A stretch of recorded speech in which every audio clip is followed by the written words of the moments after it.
Fabio Quartararo won the 2021 championship despite the shortcomings of his Yamaha motorcycle. Many feel that it is the Ducati that is the best bike on the current grid and that Fabio on a Ducati would be unstoppable. While speaking to GP1, Fabio was asked if he'd consider joining Ducati and he has now responded. I'm your host Dillon Shelley, and first up on Moto World, is Fabio Quartararo considering a move to Ducati? Fabio began by speaking about his post-race celebrations and how his season was all about consistency. I finished celebrating at 5 on Monday morning. I think my voice is still in Misano. It was a really great moment.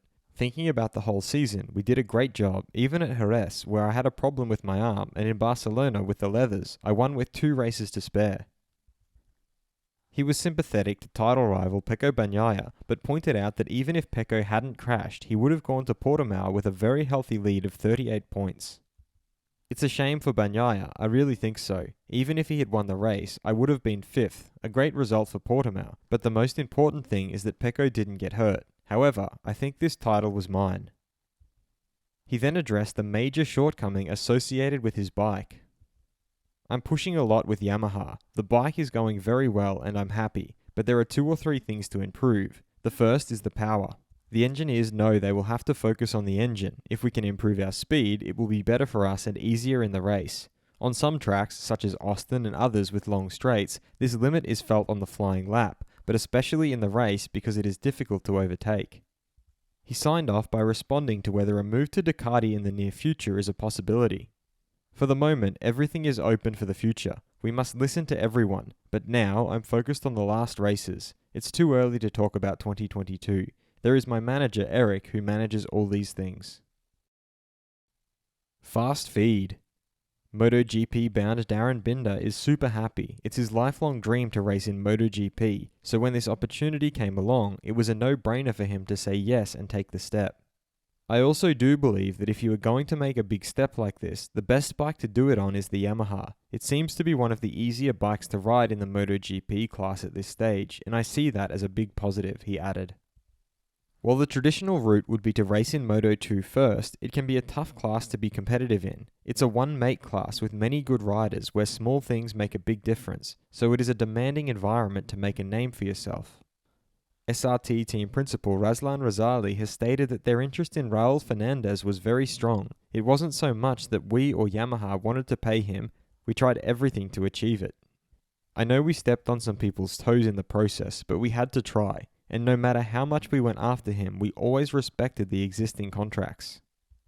Of course there is an exit clause in all contracts. Both Yamaha and we had a certain amount in mind, but the amount requested kept going up. At one point, it became too risky, he revealed. Yamaha Motor Racing's managing director, Lynn Jarvis, has explained that the statistics show that Fabio Quartararo doesn't leave a stone unturned, yet manages to not let the pressure of a possible championship title get to him. He fights and beats the opposition fairly, purely on talent and racecraft. And last but not least, he walks the tight line between relentless dedication to winning and improving while also having fun. A quality that our team has witnessed before with Yamaha's most successful Premier Class rider Valentino Rossi, he concluded. Pablo Nieto, Sky VR46 team manager, has revealed that they've got an agreement with Aramco. Things are going very, very slow, but they are going the way they have to go. This is the most important thing. We have to keep working, and at this point we can only say that we are working on it. There are some delays, but we are on the right track and we will continue to work. We have a very strong will, because in the end, we are arriving with our own team completely made from scratch, he summed up. Honda's Marc Marquez has stated that mentally the injury doesn't slow him down at all. He doesn't run thinking he's injured.